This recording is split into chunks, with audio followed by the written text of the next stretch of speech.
It is Locked On Jazz for the 27th of December, live from San Francisco. The Jazz defense completely leaves the building in San Antonio, and the ball movement is slowed down.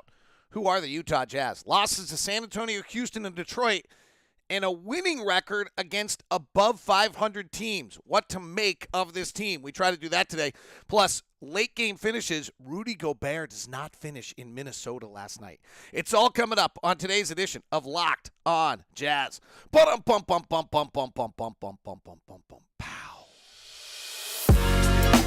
You are Locked On Jazz, your daily podcast on the Utah Jazz. Part of the Locked On Podcast Network, your team every day.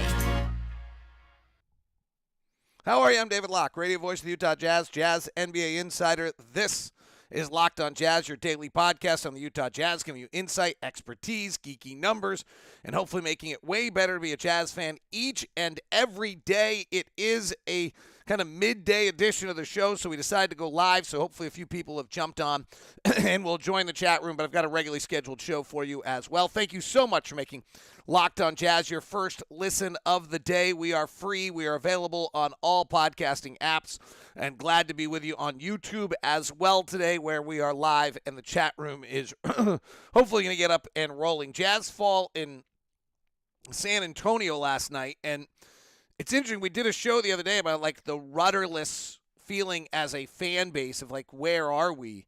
I think last night kind of adds to that, doesn't it? Like, you've now lost to San Antonio, Detroit, and Houston, and at the same time swept New Orleans, played some of the best teams in the league, won, and it makes, I think, gives a little bit of a confusion of kind of who we are as a team, where we are, what we're doing, and how good we are. Last night, honestly, we weren't very good. And on other nights, we've been just spectacular. And maybe some of it is a make-or-miss league, okay? There's an element to that last night. We shot probably 5 percentage points, according to QSI rating, which is a second spectrum number. We ended up 5 percentage points below where we should have been. Spurs ended up on the other end 7 percentage points above, and actually our shot quality of the two teams were almost the exact same last night.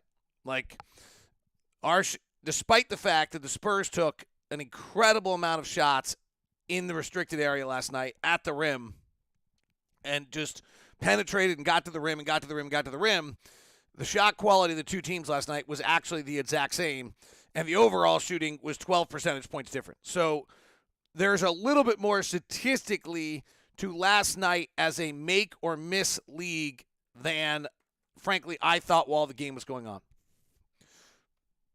I still don't feel like we played very well last night. The Spurs got dribble penetration incessantly. I didn't think the ball moved on our part the way it has at other points during the season. I think our ball movement has declined. Our potential assists have declined. And we're not doing some of the things that we usually do. Last night was one of our lowest passing nights of the year.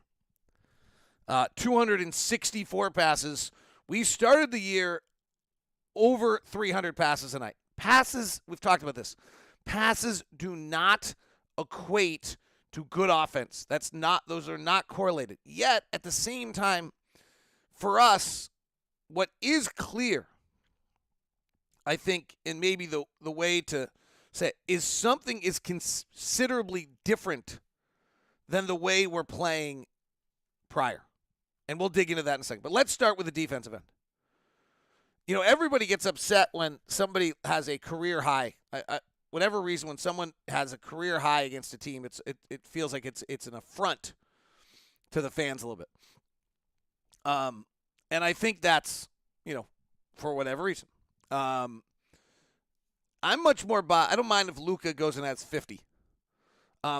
Malachi Branham last night having a career high with ease is a more troublesome outing for me than there is than it would be otherwise, because he was just penetrating, getting in the lane without a lot of difficulty last night.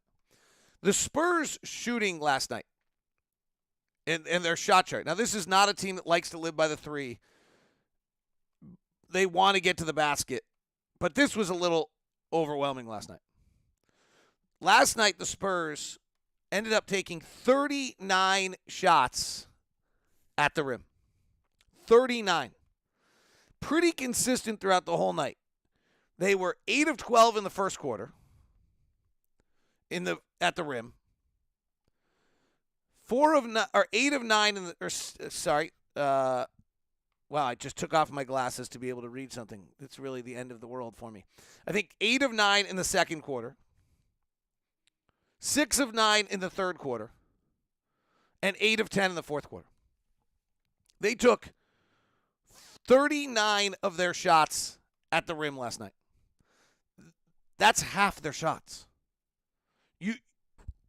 It's stunning to me when I found out that our shot quality was the same as theirs. Because you cannot allow someone to get half their shots at the rim in the NBA. Now, we play a style in which what we're trying to do is to deny the three, and when you deny one or the other, this is the impact. Most teams in the league have decided to deny the rim, and then therefore you get a bunch of threes. The league is spread out so much, it's almost impossible to do both at this point. We're doing a masterful job of denying threes. We only allowed 18 last night. We allowed the fewest in the league by a long shot. Therefore, you are susceptible to the rim. There's no question. You're also susceptible to some offensive rebounding issues.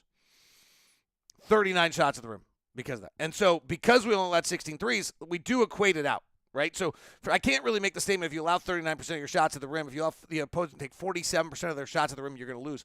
Because that's not really true, because if you're only allowing the opponent to get 20% of their shots as threes, that's the give and take we're taking every night. So I want to make sure that I'm not zeroing in on this lack of rim defense and lack of keeping people off the rim without some understanding. We forced 33% of their shots as mid-range shots. That's a lot.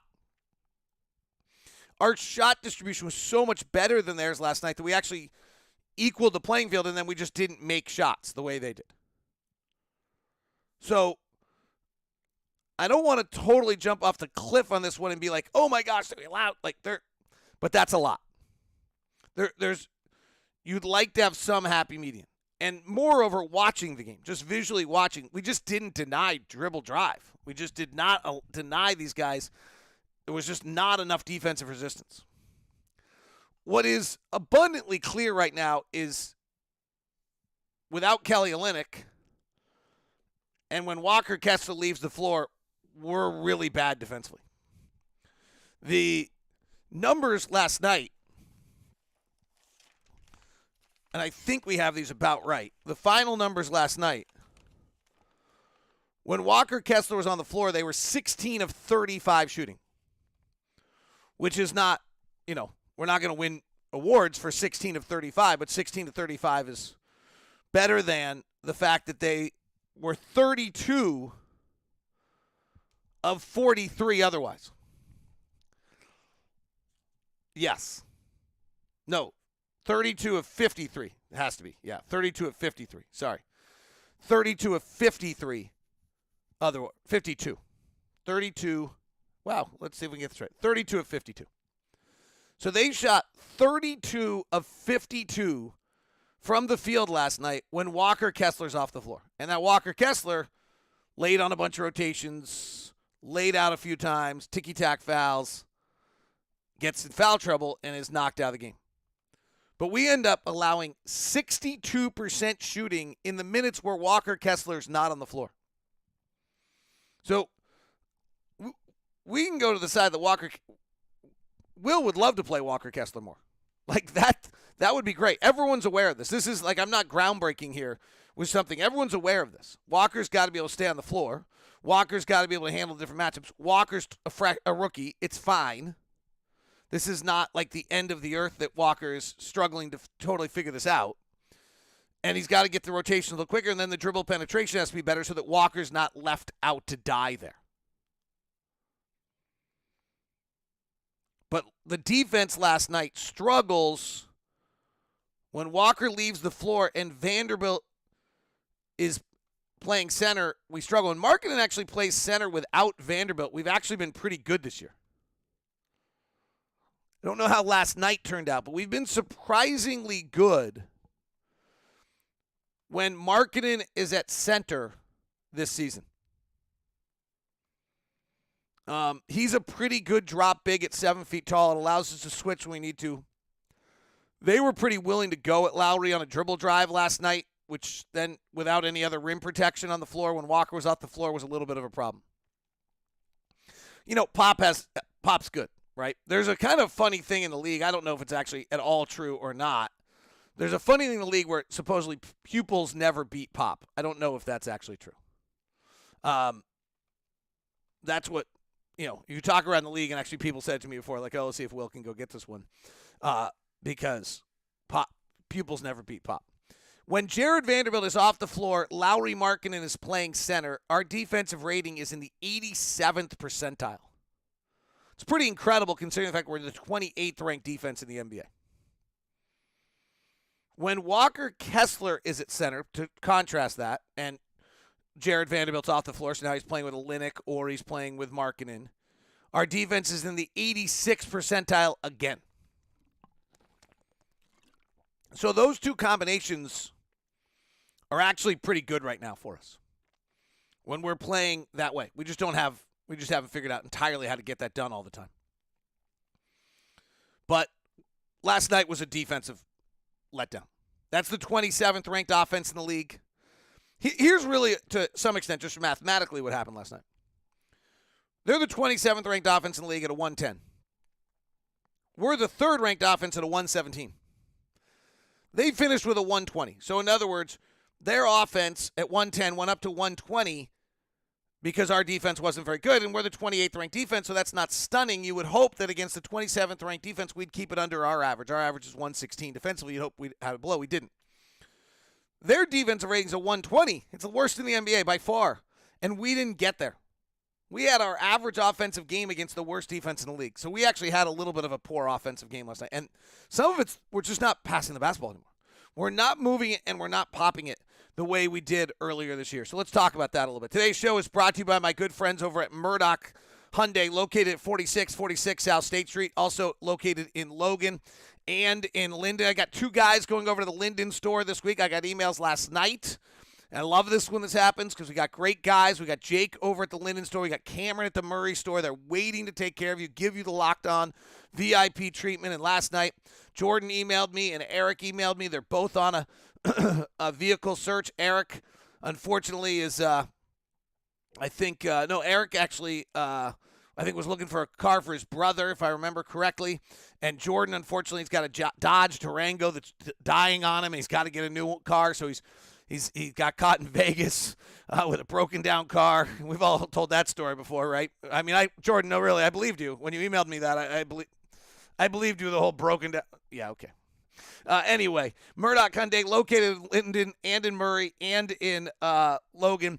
They've got a great lineup of cars for you. We want to make sure we can take care of you. We've got the VIP treatment for all of you. So email me first at dlock09@gmail.com so that we can take care of you and can get you on the best path that we possibly can to get you the best car out there. Hyundai's great value for the dollar as well, all over at Murdoch Hyundai. Today's show is also brought to you by our friends over at Prize Picks. Prize Picks has got the match for you that gives you this great opportunity, well, really, to get a 100% deposit match up to a $100 promo code with the promo code Locked On. We've done the math on this before. I think you can figure this up to $100. You get $100 back for free. How does it work? You pick 2 to 6 players, and whether they'll go score more or less than their Prize Picks projections, you can win up to 25 times your money on any entry. No competing against other people. It's just you versus projections available. Prize Picks offers projections on any sport you can watch. You name it. They've done it. Entries are made in 60 seconds or less. It's safe, fast, and easy. Withdrawals currently operational in over 30 states. So here's the deal. Download the Prize Picks app or go to prizepicks.com, sign up, play direct daily fantasy sports. First-time users can receive a 100% instant deposit match up to $100 with the promo code Locked On. If you deposit $100, Prize Picks will give you $100. If you deposit $50, Prize Picks will give you $50. If $72.50, it's $72.50.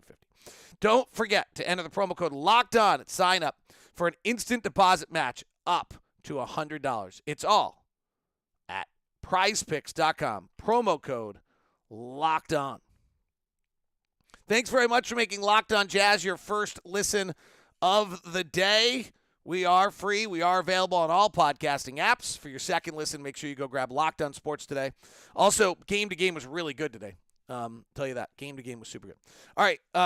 Chat room is open. I want to kind of run over there, see what people are having to say. Watching last night, it felt like people weren't closing out. And when they did, the foul would get called. We had to be closing out. Brian, I don't disagree with you. We didn't have a great night last night. We had to be closing out to some extent because, right, we're denying the three. So we're closing out and forcing the drive a little bit. We just got to do a better job of maintaining that. I'm too young to know, but how was the Stockton and Malone when they were rookies? Oh, that's a great question, Lee, and I always appreciate that. The fact is, by the way, you have to be like close to 45 years old at this point to actually really remember Stockton and Malone. And so I think that's a great question. I love that. 19, like I am 52. And I was 14 when Stockton debuted. So, and I was probably 20 when I wanted to trade Karl Malone for LaFonso Ellis, right? Like, you know what? I mean, as a fan, right? So I was a huge Jazz fan and crazy. Stockton debuted in 1984. He did not start until his fourth year in the NBA. There was a guard named Ricky Green that was ahead of him in the process. And so John did not start until his fourth year in the NBA. The Jazz were actually pretty good. They had a veteran team. Malone came the next year, and Adrian Dantley was on the roster. Malone started off pretty well. By his second year, Malone's averaging 22. By his third year, Malone's averaging 28. Karl was a beast early.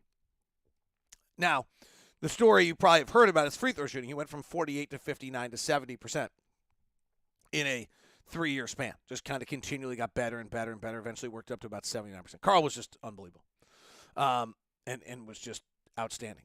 Obviously, three-point was not part of his game. Game was different in that era. But that's a great question. And, we also forget that they ever had bad nights.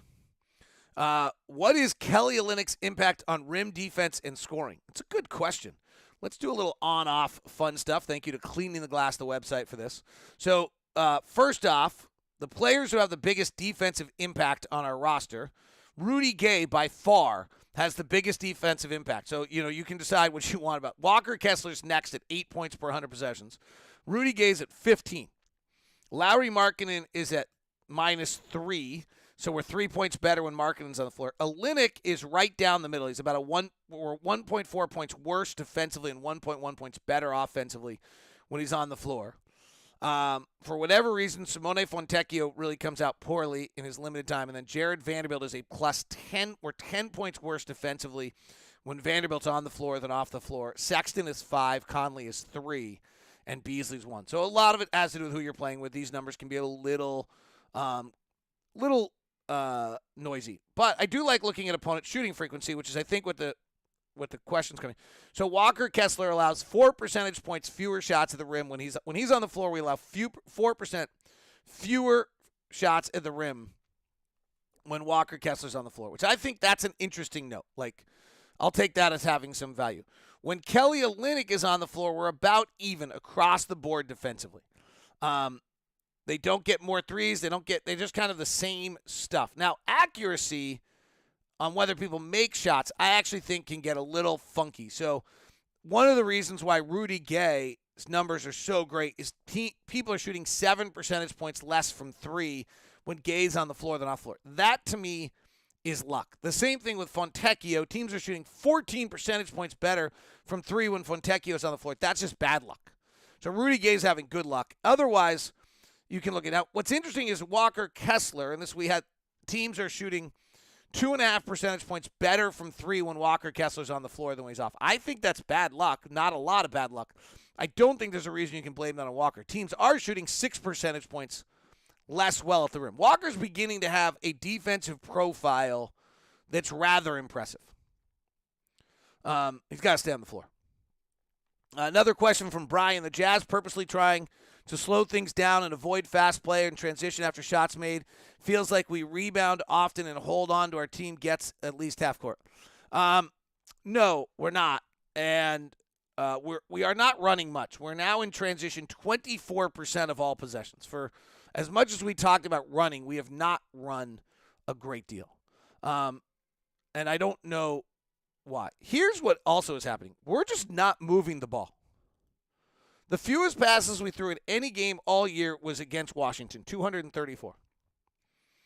Against Cleveland, before that, we threw 238, our third fewest of any game all season long. Last night, against San Antonio, was 27th out of 36 games. So 27 out of 36.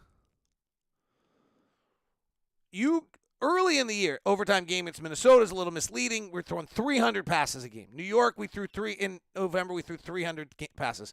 Lakers, we threw 300 passes. New Orleans, that was an overtime game, we threw 300 passes. Warriors, we threw 300 passes in December, we win. New Orleans, in December, we throw 300 passes, we win. Memphis, we throw 300 passes, we win. New Orleans, we throw 300 passes, we win. Denver, we throw 300 passes on opening night, we win. Passes leading to shots, so potential assists. We were in the 90 category with some level. Last night against Washington, we do win, by the way. We had 82. Last night, we actually had a ton of passes leading to shots. So there's two different numbers here. Like potential assists, I like it means we're getting our shots off passes. 94 last night, super high. But we're not working the ball on both sides of the floor. And the Spurs, in both our scouting report from Alex Jensen pregame and Lamar Skeeter postgame, halftime, was that the Spurs break down if you use both sides of the floor. We just simply weren't doing that last night. So we didn't throw a lot of passes because what you're actually seeing in that 94 number is we got early looks and took them. Now, that's not always bad. So some of these numbers, like when we look at Walker Kessler, when we look at Lowry, look at all these numbers. That, as much as I love the numbers, let's be really honest about how kind of contextually flawed they can possibly be in a setup. And I think that's something we have to be aware of. Is that so we didn't throw passes last night largely because we threw 94 passes leading to shots, and those shots go up almost immediately. Well, then. Pretty hard to go complain about if they're good shots. And our shot quality was fine last night. We just didn't make shots. Dustin says, I feel like our help defense isn't there. Walker covers and no one is there to get the rebound. Do you think that help isn't coming because of the communication or something else? So this is true. This is like an interesting – I haven't talked to Will about this. I need to because I think you're 100% right on this. So we're seeing a lot of times where Walker Kessler comes over to make a play – alter a shot, and then the rebound happens on the backside. So there's a few things on this. I think one is that other guys have to crash down and help. Particularly if Walker's cutting off your man, you're supposed to crash down and box out Walker's man. The second thing is because we defend the three-point shot so well, I think our guys might be spread out a little bit. And when they're spread out like that, then they have a longer way to come in for the rebounds, and they get caught in – are we trying to run and get out? Or are we trying to come back for the rebound? Where are we in this mix? And so I think that's a little bit of a tricky one. The trickiest one is how is a team that against above 500 teams is 14-10? That John Schumann at NBA.com the other day had as one of the teams with the best records against, I think we have the fourth or fifth best record against the top 12 teams in the league. At the same time, we've lost to Detroit, Houston, and San Antonio. Explain that, plus close game finishes for you, including Rudy Gobert not finishing last night. Woo! That's all coming up as we continue here on Locked On Jazz. Today's show is brought to you in part by our friends over at Bet Online. Bet Online, giving you the best odds, news, and scores out there. You can get involved with the football rush, bowl game excitement that's all taking place, or you can just stay on your basketball. The Cowboys are playing the Tennessee Titans on Thursday football this week. The Cowboys, who are rolling, huge win last week, are a 10-point favorite. NBA tonight, Lakers go to Orlando, where Orlando's a 3.5-point favorite. They're playing pretty well. Philly's a 5-point favorite in Washington. Boston's a 14.5-point favorite at home against the Rockets. That's a big one. Clippers are a 4-point dog in Toronto after their miraculous win last night. Memphis are an 8-point favorite over Phoenix Boy, that was a great Denver-Phoenix game on Christmas Day. I hope you got to watch it. Oklahoma City plays the Spurs tonight. They're a 7-point favorite at home against the Spurs. Big knock of games. And Denver's at Sacramento. That'll be interesting. I should drive up there and go watch that one tonight. Denver's a 4-point favorite. Go watch Jokic. I cannot stop watching Jokic. It's just a pleasure. It's all at betonline.net. That's betonline.net, where the game starts. Thanks very much for making Locked On Jazz your first listen of the day. Game to game, your NBA recap of all things going on around the NBA. Feel free to go grab that. It's on the Locked On NBA feed. I've also got a link up there for you on that. All right. We talked about this all year long.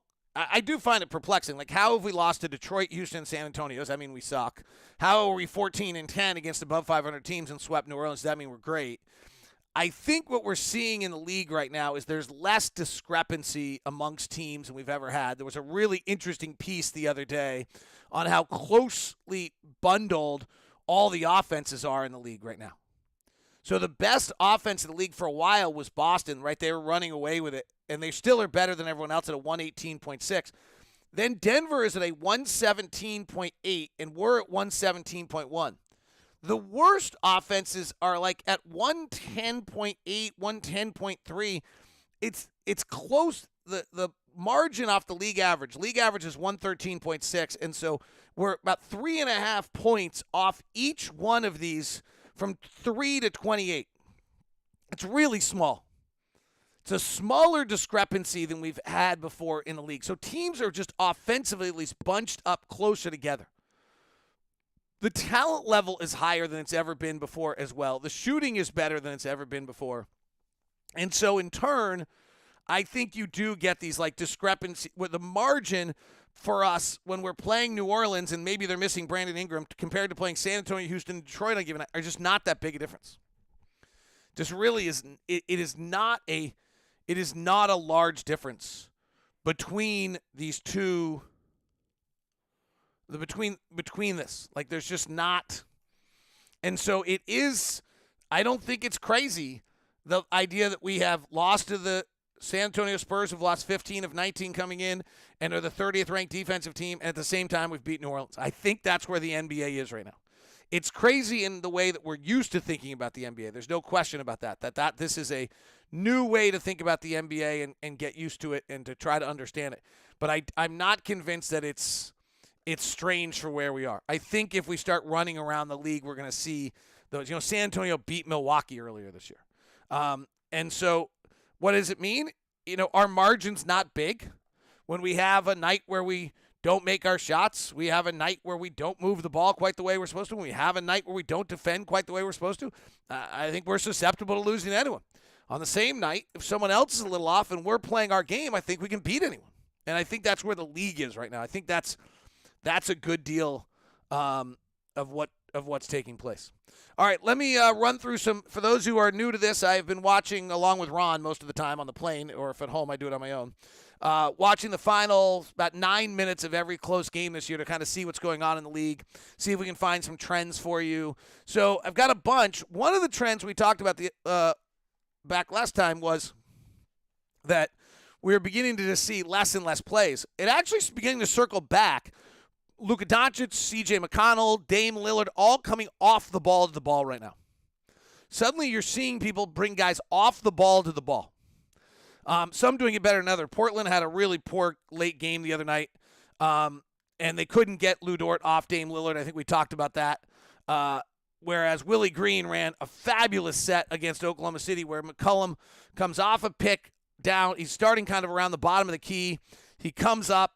He gets a pick. He then curls back, gets one pick there. Dort gets through it, gets another pick as he curls toward the ball. Dort gets through it.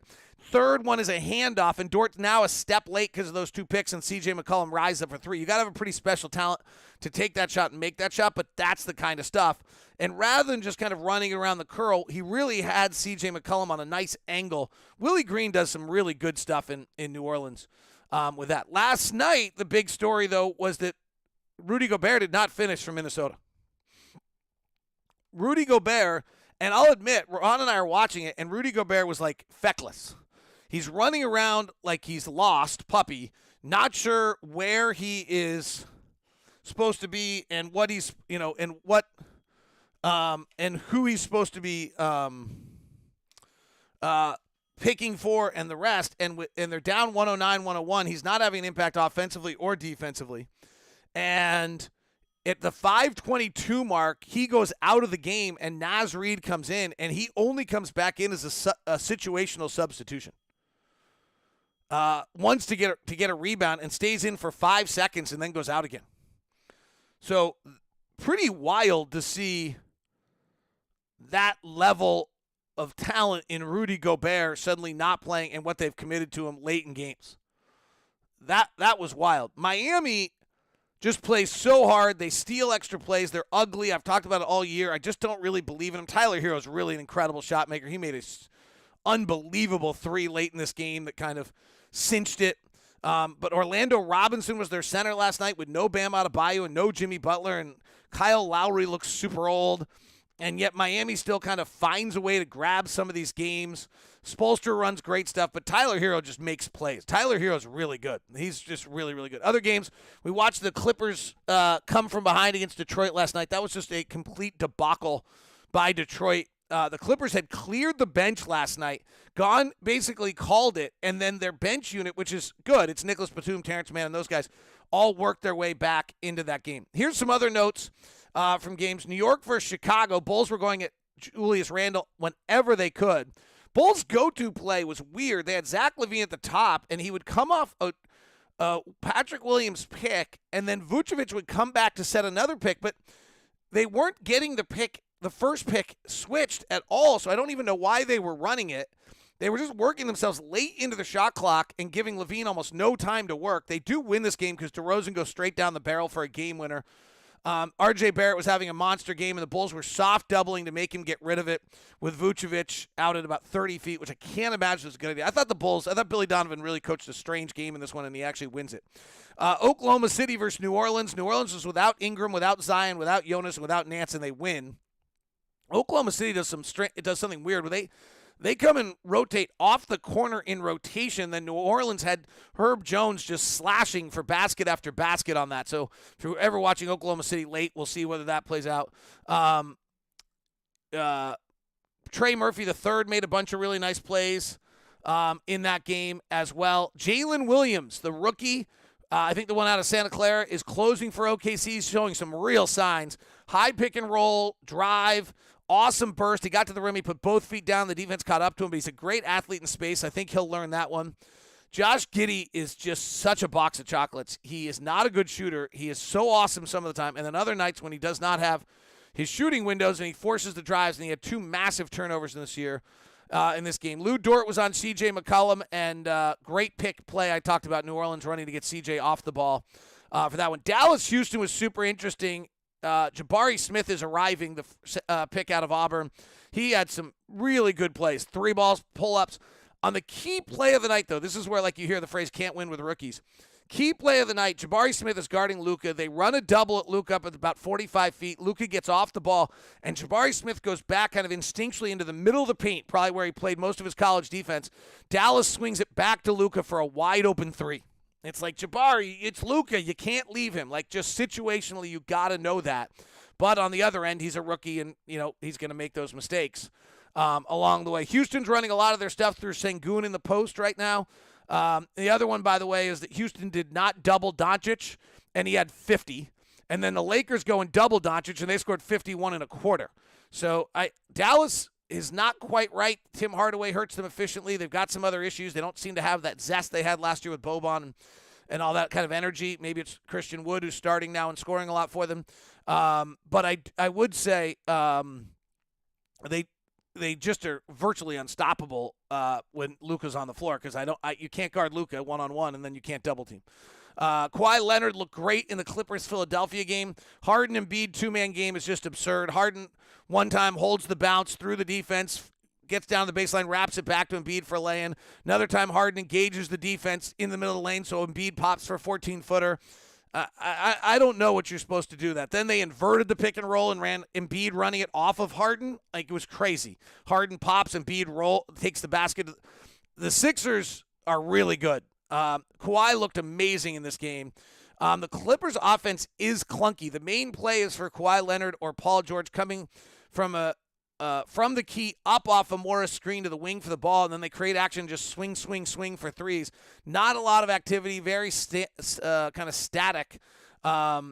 And then the fact that you have Embiid covering the paint means that it was really hard for people to get Embiid. So it might be a little bit that Embiid made that very difficult more than anything else. But that was the look there. I don't remember if we talked about the Minnesota-Dallas game, but I will say Anthony Edwards just is absent on so many plays late in games where he's either supposed to rotate, supposed to cut, supposed to do something, and doesn't do them, that it's pretty amazing to me on the Minnesota end of things. All right, that's our late game watches. We'll continue to watch the trends. That's our Jazz check. We'll get ready for the Warriors tomorrow. Thanks very much for tuning in Locked on Jazz. If you're part of the live audience today, super appreciate you joining us as well, and glad to have you guys aboard. Thanks for everybody who jumped on live to the show today. It will be posted as a podcast as well. Thanks for